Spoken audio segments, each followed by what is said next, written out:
Hello and welcome again to Introductory High School Chemistry.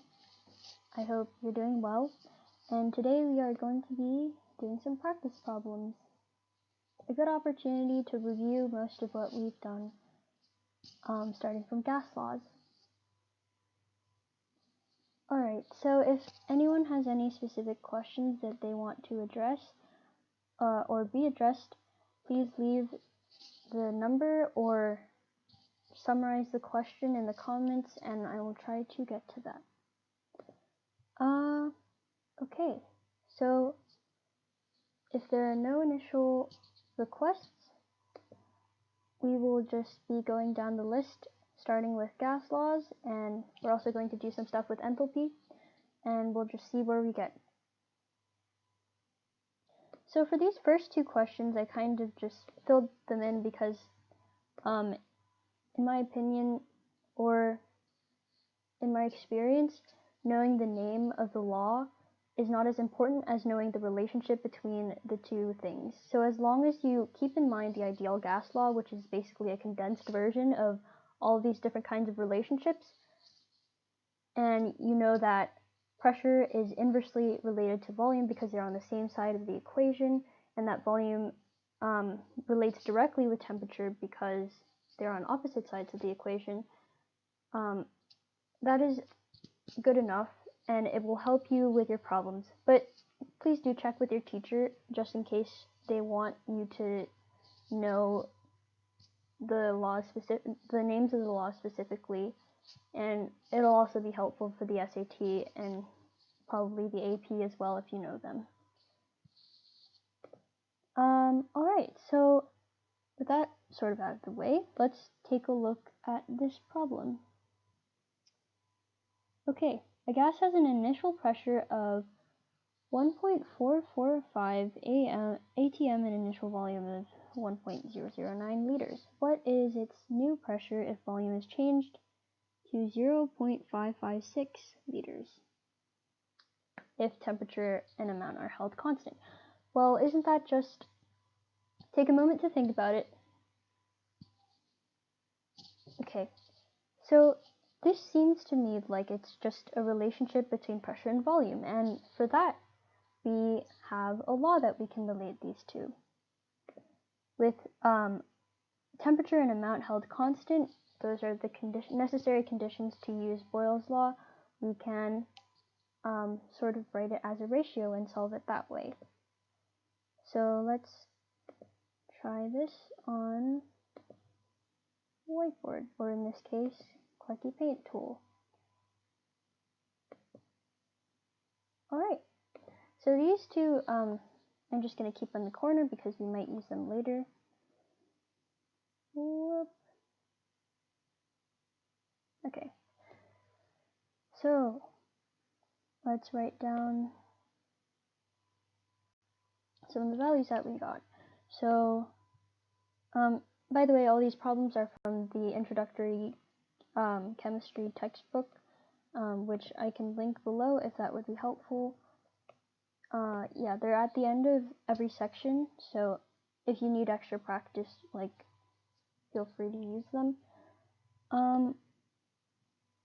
Okay, and yeah, so 1.445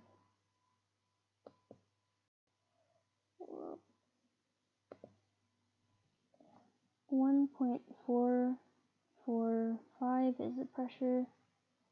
Oh, actually first, before we go into specific values, let's just write down what Boyle's law actually means. So, pressure and volume are inversely proportional, and the way you write an inversely proportional relationship seems to be that you have a constant of proportion and 1 over the thing you're inversely related to. And another way to write Boyle's law would be pressure 1 times volume 1 is equal to pressure 2 times volume 2, because they both equal a constant if you just move this volume over there. Whoops. Okay, so since we have that written down, we can think about it in the context of this problem. In this problem, we are given two volumes, and we are trying to find one of the pressures. So the first pressure is 1.445 atm. To spare you my horrendous writing, I'm not going to write the units, or actually, maybe I will, just in case. Apologies that this is a little bit slow, but it is definitely important to keep track of your units, especially if you're doing more complicated calculations.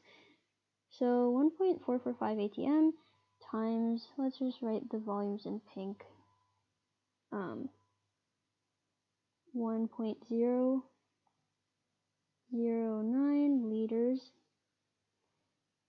is equal to, I'm just going to write the volume while I still have the color. The new volume was 0.556 liters, and then there was a pressure. Let's just call this pressure X because we don't really know what it is, and that would be an atm. So in order to find this unknown, what do you suspect we do? Well, since we want the units in atm, it would sort of make sense to have the liters be divided by each other. So in order to isolate X, we would divide by this value, just down there, and let's do a calculation.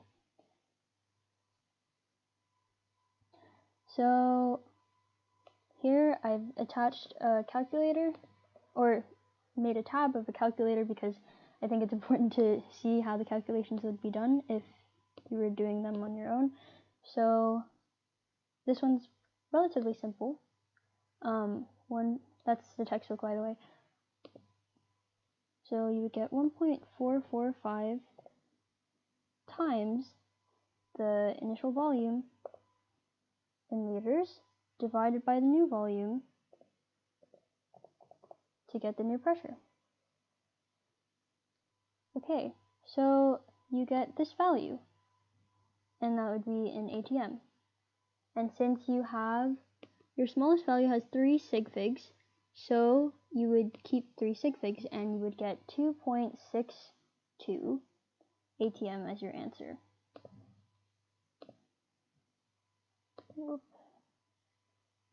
So let's just write that in here. X equals 2.62 atm. Alright, now that's a cool problem. The next one, let's see.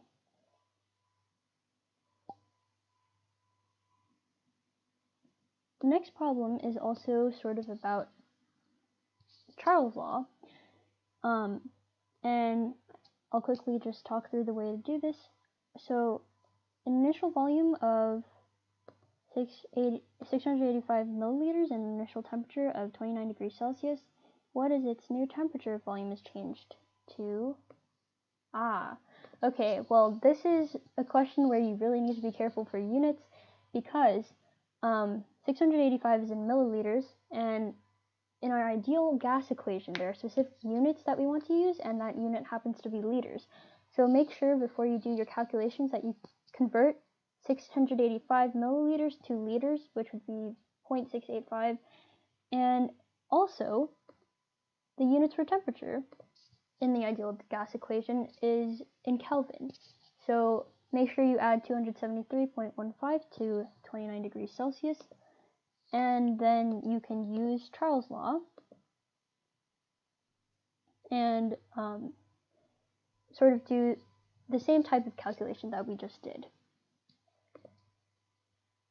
Alright, so I think that's pretty solid. If there are no other questions, I will be moving on to heat and work. So I'll give you a moment if you would like to ask anything.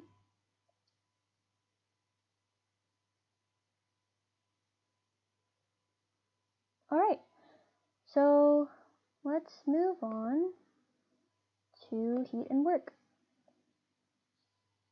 So for this first question, I would like to talk through a little bit. So two definitions of work. Remember when we were talking about this concept, we mentioned that work could be physical, or like in the physical sense, when you're moving a box, you're doing work on it and you're exerting a force over a certain distance, and that's what work can mean in the physical, or in sort of the larger scale sense that we can understand. And in the same kind of idea, with a different type of force, we think about work in chemistry as a gas expanding or contracting, and doing work on the system, on the surroundings. So that is when we will be considering work in chemistry, pressure volume work mostly. Like work is equal to negative pressure times change in volume. I'll write that on the equations if we do a problem related to that. So, why don't we take a crack at this problem, since we've sort of done expansion already. Let's do one with a contraction. So I'm just going to highlight the ones that we've done, or the ones that we talked about, so I remember not to reference them in the future, not to repeat them. Okay, so 3.45 and 0.97 under 0.89985. Okay, sorry about that. Okay, so let's just write this problem down. Moving to another space.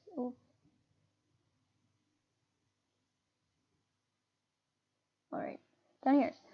So let's just write this general equation. Work equals negative P delta V. Should look familiar. So the initial and final in this case are going to be a little different from when it expands. So so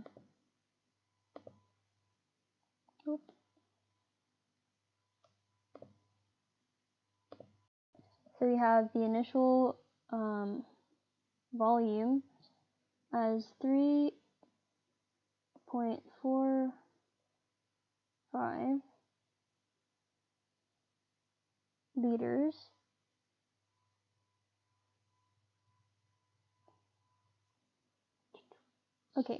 liters to the final being 0.97 liters. So as you can see, the final volume is smaller, which means the gas contracted.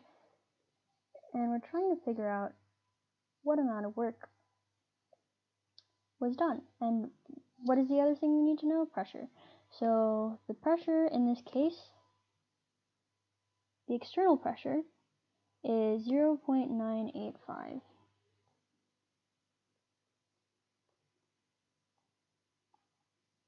ATM.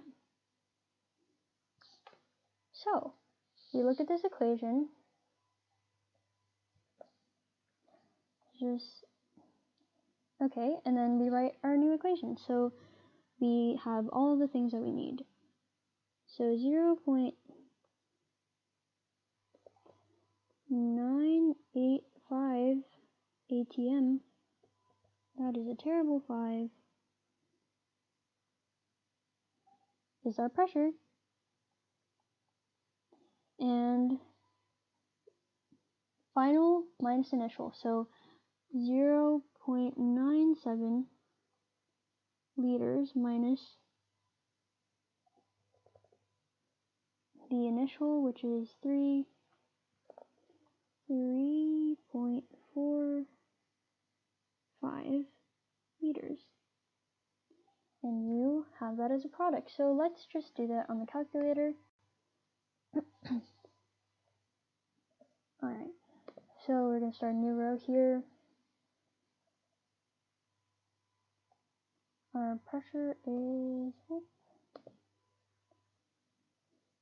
okay, 0.985 times the difference between 0.97, which is our final, minus 3.45, which is our initial. And the answer we get is 2.44, which is in units of pressure times volume.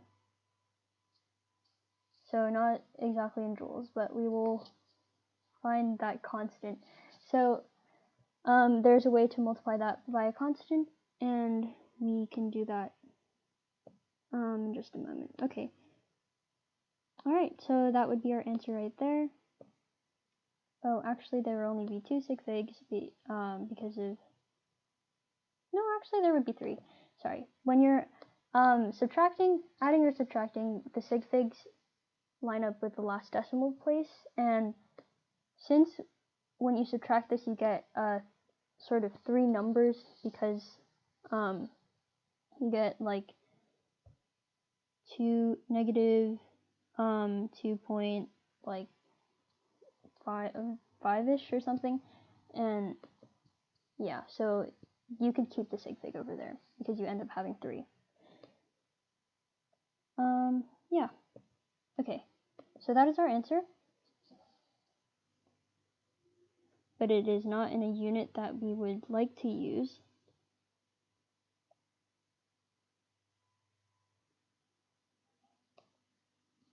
Because it's in ATM times liters. I guess we can just do this right now. Okay, so time to do the conversion on the spot. Okay, so ATM and ATML. That's okay. So where have we seen that before? Well, the ideal gas constant, right? So minus 2.44. There's definitely a single number that is associated with a constant that I remember bringing up when we first talked about this.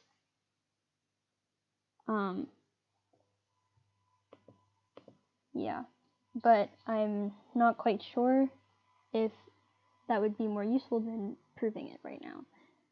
Okay, so you have that number, and ATML was on the bottom, so in the ideal gas constant, ATML is also on the top, so in this case you have to divide by the ideal gas constant to get ATML on bottom. And mole K were the units on top, on the bottom of the ideal gas constant, but since we flipped it, so it'd be 1 over 0.0821 ATM liters. And then there's another R that's associated with joules. So we're going to multiply by that. And it's in joules per mole K. So we can directly cancel out the units. So this is a prime example of what you can do when you're stuck on a test and you have a little bit of time, but you can't remember a formula or a constant. You can just try to prove it using what you already know. So we will be doing that math.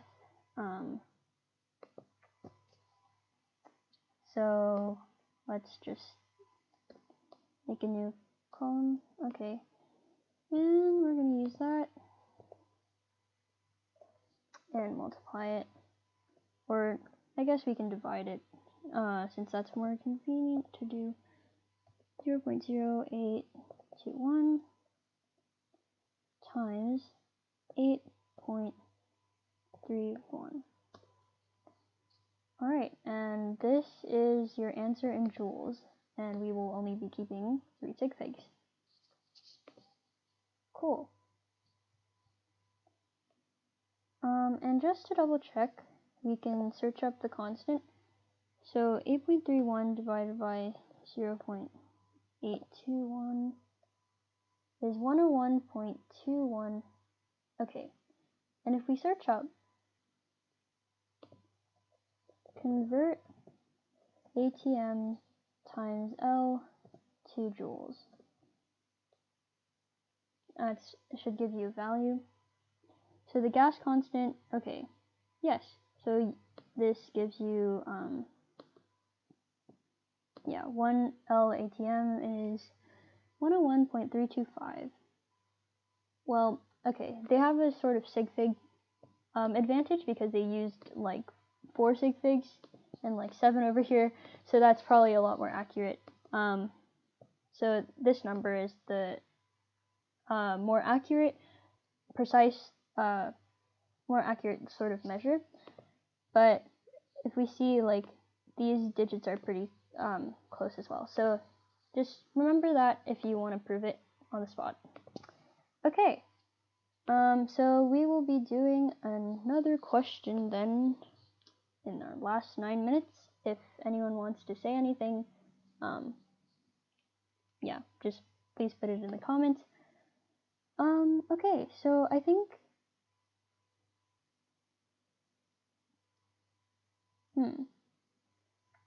probably one more question would be good. So,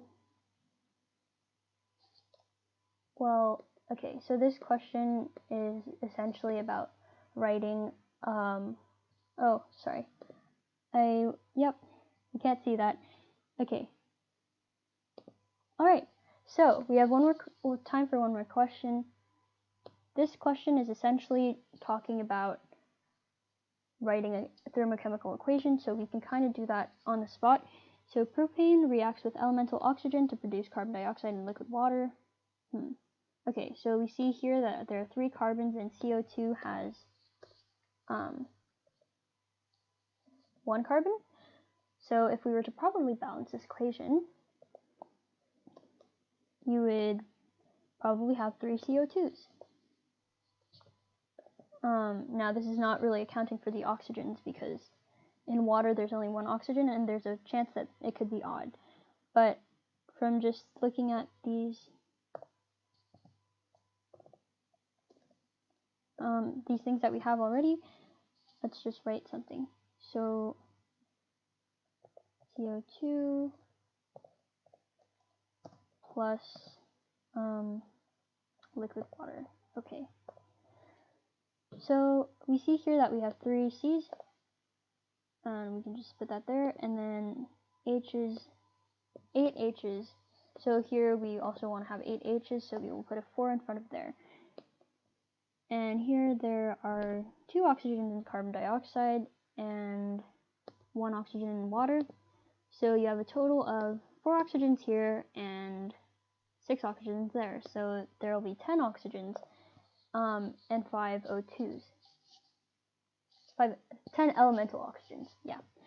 Okay, so we've balanced the equation by moles, and there's an enthalpy change of negative 2,220 kilojoules.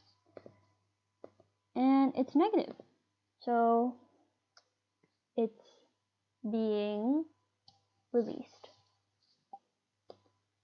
Heat is being released from this exothermic equation, which means that it is a product, so we can add it on the end. Now the follow-up question to that would be, is it exothermic or endothermic? And since heat is a product and it's being released, we have exothermic. This process is exothermic. Okay.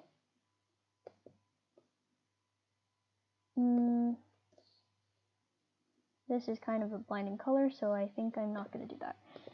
Okay, so to warm 400 grams, yeah, so this last question I really wanted to do, but I think it'll take a long time, especially to write it all out. But I really do enjoy these kinds of problems because you can figure out how to like flip it or manipulate the question or the equations to suit what you want to do.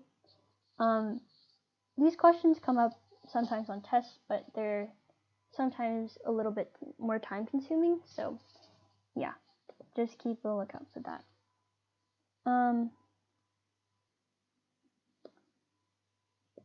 Let's try to do this one. So To warm 400.0 grams of water, 0.050 moles of ethanol is burned. The water warms from 24.6 degrees Celsius to 65.6 degrees Celsius. What is the heat of reaction and what is the... Okay, so this is sort of combining what we know about specific heat, and that's why I wrote the two equations for Q above. So let's take a crack at it. Okay, moving to yet another space on this canvas. Let's just, okay, right here. So we have 400 grams. So first of all, in this equation, or in these two equations, which one will we be using?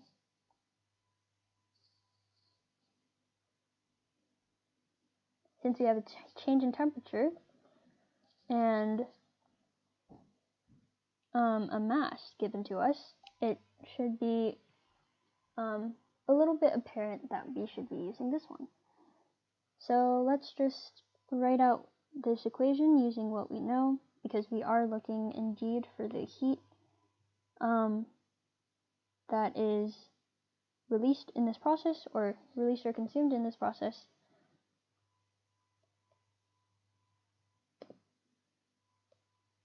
Okay, so we have 400 grams.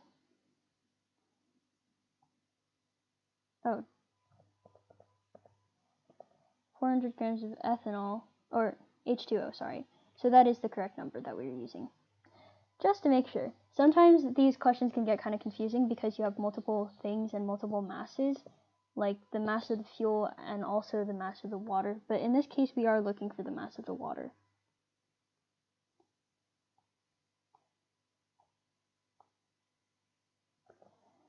.0 grams of water. And there's a specific heat of water, which you'll include here. And the change in temperature. So our initial temperature was 24.6 degrees, and 65.6. Okay. 24.6. Final minus initial, so 65.6 minus 24.6. And that would be in degrees Celsius, which is totally fine for this equation because it's a change in temperature. And the specific heat of water is 4.184 joules over grams degrees Celsius. So that cancels pretty nicely. Okay, and when we do this all out, we should get the Q. So let's just put it into our calculator. 400 grams times the specific heat of water, 4.184, times the change in temperature, which would be 65.6 minus 24.6. And you get this huge number of joules. Now, how many sig figs do we have? I am guessing we will lose the most from temperature. Temperature is, however, it's greater than 10, so we will have 3 sig figs. And you'll get 600, blah, not 600. Let's just write it down. Q is approximately equal to 686 with 2 zeros following. And that is in joules. Okay, so the next part of this question prompts us to find the heat of the reaction and the delta H of the reaction on a molar basis. So we found the heat of the reaction just now. And now let's try to find the delta H. So what is the delta H defined as? Well, on a molar basis, so we're looking at how much heat does it take to raise 1 mole of water, most likely. So here we have this number, which is how much it took to raise the degree of the water, the temperature of 400 grams of water. And in this case, on a molar basis, okay. So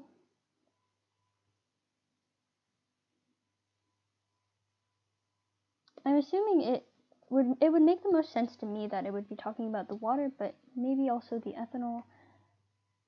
No, I think it's just the water. So to heat up how many grams of water? Okay, so 400. Sorry, we're going a little over time, but I promise we'll be done in a moment. Okay.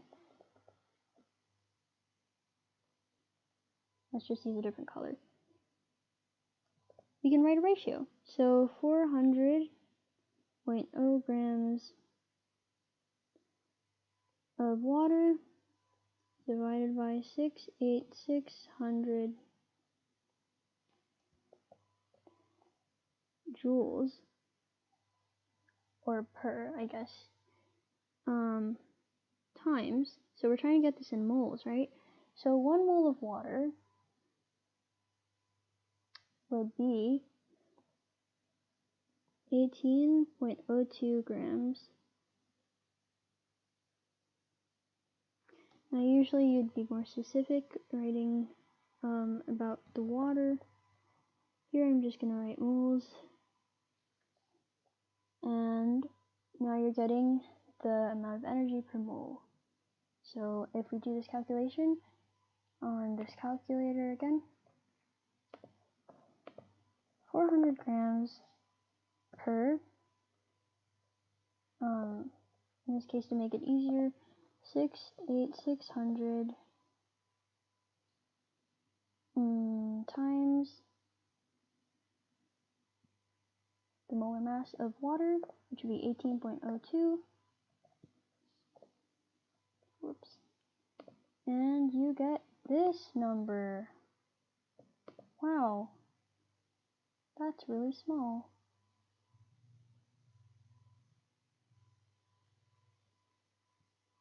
And that is the amount of joules that you would need.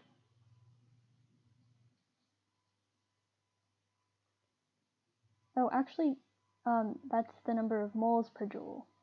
Apologies. We will, so we're looking for joules. This is a classic mistake. Okay, so we're looking for joules, which means that joules has to be on top of this ratio. It's kind of like using a mole ratio, in a sense, because, well, we don't really have moles, we have grams here, but we're converting into moles. So now we are getting units of moles per joule, which is kind of wacky, not what we want. So in order to flip that, we would have to go 1 over, and we would get joules per mole. Okay, so let's just quickly do that. Sorry, I don't think I switched the screen properly. Oh, okay. Well, here. So these are the calculations that we've sort of done so far. I'm not sure at one point did I cut out, but okay, so we're doing this calculation right now. Okay, and in the Desmos Scientific Calculator, we did this, and we got an insanely small number, which is not correct. And in order to rectify this mistake, we need to, okay, we can just use the ands. So this answer, we need to put it 1 over. We need to go 1 over this answer.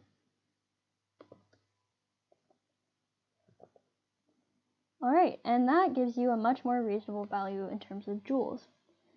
So we would use this many joules to heat up 1 mole of water using ethanol.